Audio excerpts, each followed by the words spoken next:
Bismillah. Assalamualaikum warahmatullahi wabarakatuh. Alhamdulillah, segala puji hanya milik Allah, Rabb semesta alam. Salawat dan salam semoga selalu tercurah kepada Nabi kita Muhammad Sallallahu Alaihi Wasallam, kepada keluarga beliau, kepada para sahabat, dan orang-orang yang mengikuti beliau hingga akhir zaman. Anak-anak yang sholih dan sholihah, hari ini kita belajar pendidikan agama Islam. Kita masuk ke materi baru, yaitu iman kepada kitab-kitab Allah. Iman kepada kitab-kitab Allah adalah rukun iman yang keberapa? Yang ketiga ya. Allah Ta'ala menurunkan kitab kepada Nabi dan Rasul. Kitab-kitab ini diturunkan sebagai rahmat dan petunjuk para makhluk agar bahagia dunia dan akhirat. Ada beberapa kitab yang diturunkan kepada para nabi, yaitu yang pertama Al-Quran, diturunkan kepada Nabi Muhammad, Nabi kita, Nabi Muhammad Sallallahu Alaihi Wasallam. Kemudian yang kedua ada kitab Injil. Kitab Injil itu diturunkan kepada Nabi Isa alaihi salam. Kemudian yang ketiga ada kitab Taurat. Ini diturunkan kepada Nabi Musa alaihi salam. Yang keempat ada kitab Zabur, diturunkan kepada Nabi Daud alaihi salam. Nah, selain kitab-kitab, ada juga suhuf atau lembaran-lembaran wahyu yang Allah turunkan kepada sebagian nabi dan rasul. Kitab atau suhuf, kitab yang diturunkan kepada para nabi dan rasul, dan suhuf-suhuf atau lembaran-lembaran yang diturunkan kepada nabi dan kepada sebagian nabi dan rasul, itu telah dihapus dan disempurnakan dengan Al-Quran. Dalilnya, dan kami telah turunkan kepadamu Al-Quran dengan membawa kebenaran, membenarkan apa yang sebelumnya, yaitu kitab-kitab yang diturunkan sebelumnya, dan batu ujian terhadap kitab-kitab yang lain itu. Al-Quran Surat Al-Ma'idah ayat 48. Allah Ta'ala menjaga Al-Quran. Allah menjaga Al-Quran. Hanya Al-Quran yang akan Allah Ta'ala jaga keasliannya sampai hari kiamat.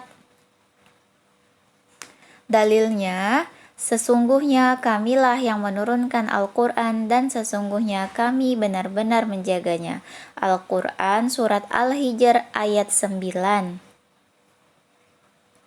Nah, meskipun kitab Taurat dan kitab Injil sudah diubah oleh manusia, kita tidak boleh mencelanya, karena kitab-kitab yang Allah turunkan itu adalah hak dari Allah, walaupun sudah dirubah oleh manusia.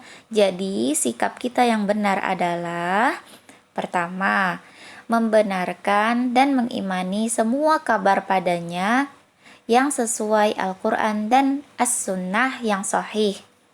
Yang kedua, mengingkari semua kabar padanya yang bertentangan dengan Al-Quran dan As-Sunnah yang sahih. Misal, ayat yang mengatakan Allah Ta'ala memiliki anak. Jadi kita harus mengingkarinya karena tidak sesuai dengan Al-Quran. Di Al-Quran Allah mengatakan bahwa Qul huwallahu ahad. Masih ingat ya pelajaran kuartal pertama?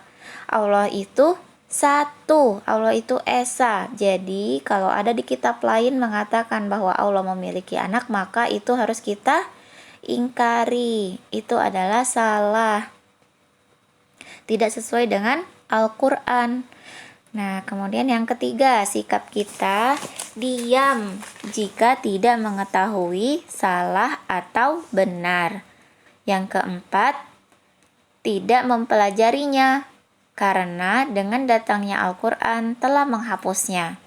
Jadi kita tidak boleh mempelajari kitab Taurat atau kitab Injil ya. Kita tidak boleh mempelajari kitab agama lain. Kitab-kitab agama lain kita tidak boleh mempelajarinya. Nah, kita hanya mempelajari Al-Quran. Karena semua petunjuk yang dibutuhkan manusia sudah ada di dalam Al-Quran. Kemudian yang kelima, semua kesalahan dalam penulisan Al-Quran, baik yang disengaja atau tidak disengaja, pasti akan diketahui dan dikoreksi oleh umat Islam.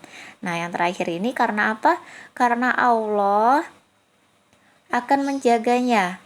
Seperti dalil tadi, Kamilah yang menurunkan Al-Quran dan sesungguhnya kami benar-benar menjaganya.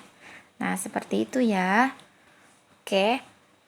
Alhamdulillah sudah selesai materi kita hari ini, materi tentang iman kepada kitab-kitab. Coba diulangi lagi ya, kitab-kitab apa saja yang sudah diturunkan Allah Ta'ala kepada para Rasul. Kemudian selain ada kitab, ada juga lembaran-lembaran wahyu ya, atau suhuf. Suhuf atau lembaran-lembaran wahyu yang diturunkan Allah kepada sebagian nabi dan rasul. Jadi Allah menurunkan kitab atau suhuf-suhuf. Kitab dan suhuf. Nah, kemudian nanti kalian akan mengerjakan tugas di Google Form. Jangan lupa dikerjakan dan Ustazah tunggu sampai pukul 2 siang nanti. Semoga Allah berikan kemudahan untuk memahaminya. Barakallahu fikum. Subhanakallahumma wa bihamdika asyhadu an la ilaha illa anta astaghfiruka wa atubu ilaik. Assalamualaikum warahmatullahi wabarakatuh.